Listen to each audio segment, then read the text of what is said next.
महानगरपालिका अग्निशमन विभागातील अधिकारी आणि कर्मचारी यांनी अत्यावश्यक वेळेप्रसंगी रक्तपेढीमध्ये रक्तपिशव्यांचा तुटवडा निर्माण होऊ नये म्हणून 14 मे रोजी स्वेच्छेने रक्तदान केले। एकूण 12 पिशव्या रक्तदान करण्यात आले।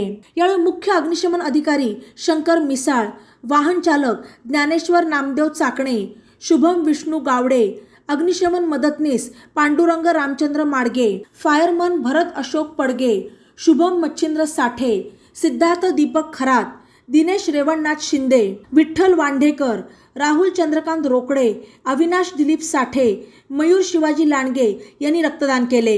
या रक्तदात्या अधिकारी कर्मचाऱ्यांचे प्रशासक तथा आयुक्त डॉक्टर पंकज जावळे यांनी कौतुक केले, अशी माहिती रक्तपेढी विभाग प्रमुख डॉक्टर शंकर शेडाळे यांनी दिली।